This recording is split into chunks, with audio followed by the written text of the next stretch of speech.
Hello friends, welcome to my channel bake and মোর।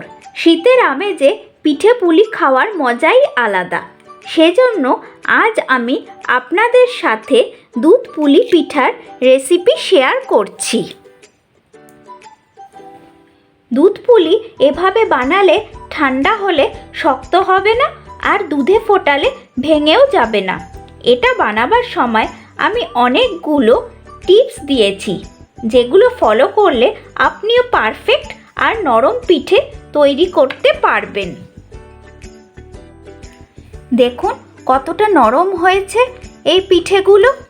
আপনিও যদি নারকেলের পুর দেওয়া এই নরম পিঠে বাড়িতে বানাতে চান, তাহলে আমার পুরো ভিডিওটি দেখার আপনাদের কাছে অনুরোধ রইল। আর ভিডিওটি যদি ভালো লাগে তো প্লিজ চ্যানেলটিকে সাবস্ক্রাইব করে নেবেন, পাশে থাকা বেল আইকনটিও প্রেস করে নেবেন, যাতে আমি কোনো নতুন ভিডিও দিলে তার নোটিফিকেশান আপনাদের কাছে সবার প্রথমে চলে আসে। তো চলুন দেখে নেওয়া যাক আমার আজকের এই দুধ পুলি রেসিপিটি। প্রথমে পিঠের ভিতরের পুরটাকে তৈরি করে নেব। সেই জন্য একটি কড়াইয়ের মধ্যে হাফ কাপ পাটালি গুড়, যা আমি একটু কুড়িয়ে রেখেছিলাম, তা দিয়ে দিলাম। এরপর এতে 1/4 কাপ জল দিলাম। এবার গুড়টাকে ভালোভাবে গলাতে হবে।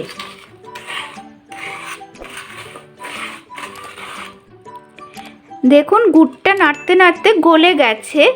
এবার একটা ফুট আসলে তাতে আমি নারকেল কুড়োটা দেব। গুড়ে ফুট এসে গেছে। এরপর এতে 1 কাপ নারকেল কুড়ো দিয়ে দিচ্ছি ও কুড়োটাকে ভালোভাবে পাক দিয়ে নিচ্ছি।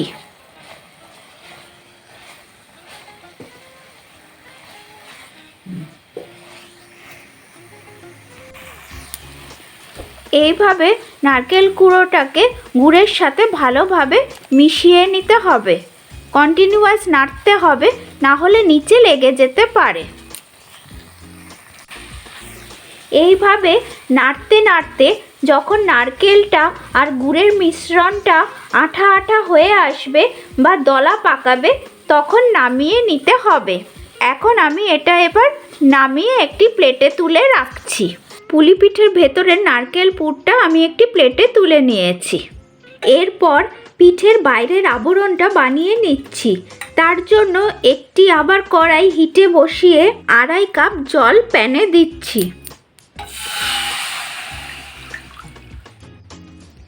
এরপর এতে অল্প নুন দিচ্ছি, অল্প সর্ষের তেল দিচ্ছি।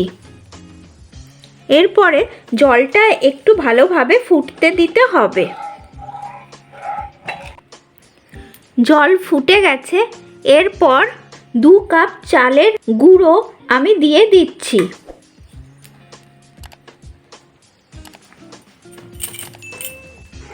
এবার লো ফ্লেমে এই চালের গুঁড়োটাকে জলের সাথে ভালো করে নাড়তে হবে।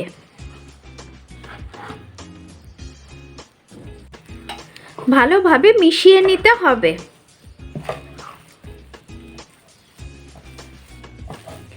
নাড়তে নাড়তে যখন এই মিশ্রণটা এই রকম হয়ে আসবে, তখন নামিয়ে নিতে হবে।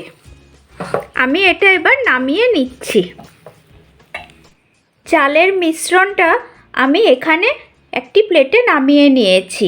3-4 মিনিট পরে গরম গরমই মিশ্রণটা একটু ভালোভাবে মেখে নিতে হবে। দেখুন আমি কিভাবে করছি। যত ভালোভাবে মাখা হবে তত পিঠেগুলো ভালো হবে।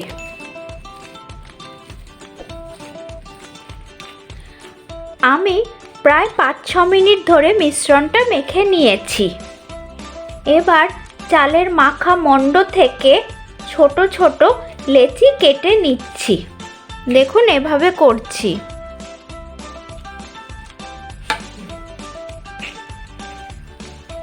আমি এভাবে এখানে কতগুলো লেচি কেটে নিলাম। এবার একটি লেচি আমি চালের গুঁড়োয় গড়িয়ে নিচ্ছি যাতে হাতে চিপকে না যায়। এবার ঘুরিয়ে ঘুরিয়ে একটি বাটির মতো তৈরি করে নিচ্ছি। দেখুন কিভাবে করছি।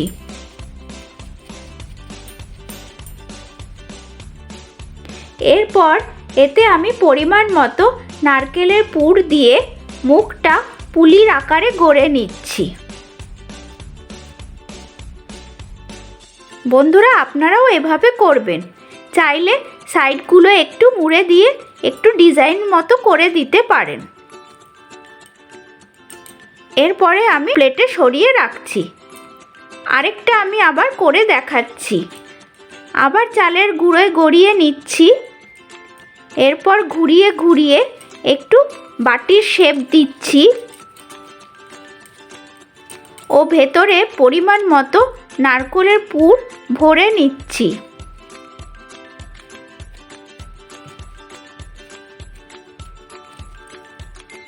সাইডগুলো একটু মুড়ে দিচ্ছি।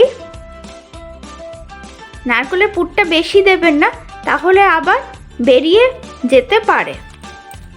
এভাবে আমি সবগুলো করে ফিরে আসছি। এইভাবে আমি সব পুলি পিঠেগুলো গড়ে নিয়েছি। এরপর আবার একটি প্যান আমি হিটে বসিয়েছি। এরপর এতে আমি 1 লিটার দুধ ঢেলে দিচ্ছি।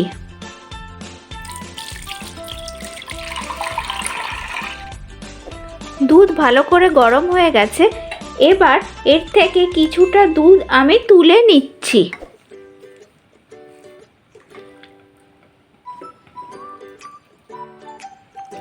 আমি এতটা পরিমাণ দুধ তুলে নিলাম। এবার যেই গরম দুধটা আমি তুলে রাখলাম তাতে এবার আমি 1.5 কাপ পাটালি গুড় মিশিয়ে দিচ্ছি। একবারে আমি গুড়টা দুধে মেশাইনি, আলাদা করে মেশাচ্ছি যাতে দুধটা কেটে ছানা ছানা না হয়ে যায়। এবার ভালো করে মিশিয়ে নিচ্ছি। এইভাবে আমি গুড়টা দুধের সাথে মিশিয়ে রাখলাম। এবার ফুটন্ত দুধে আমি এক এক করে আমার বানানো পুলিগুলো ছেড়ে দিচ্ছি।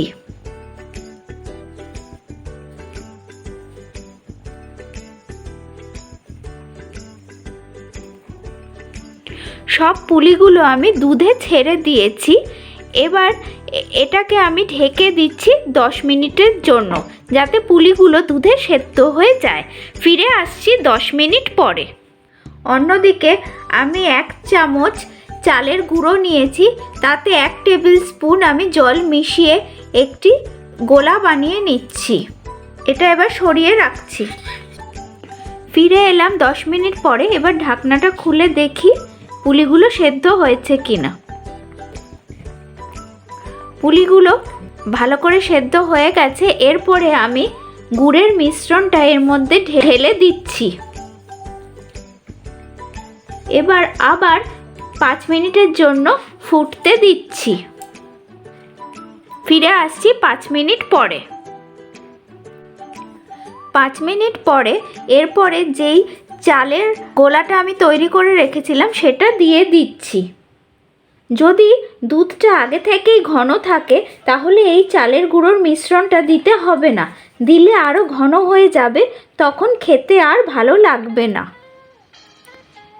এরপর এটা আমি ঠান্ডা হলে আপনাদের পরিবেশন করে দেখাচ্ছি। যে কোনো পিঠে পুলি ঠান্ডা হলেই খেতে বেশি ভালো লাগে। তাহলে দেখলেন তো কত সহজে তৈরি হয়ে গেল দুধ পুলি রেসিপিটি। রেসিপিটি ভালো লাগলে আমাকে কমেন্ট বক্সে জানাবেন। রেসিপিটি যদি ভালো লাগে প্লিজ চ্যানেলটিকে সাবস্ক্রাইব করে দেবেন। পাশে থাকা বেল আইকনটিও প্রেস করবেন, যাতে আমি কোনো নতুন ভিডিও দিলে আপনাদের কাছে নোটিফিকেশন খুব সহজেই চলে যায়। তাহলে আসি আজকে, টাটা।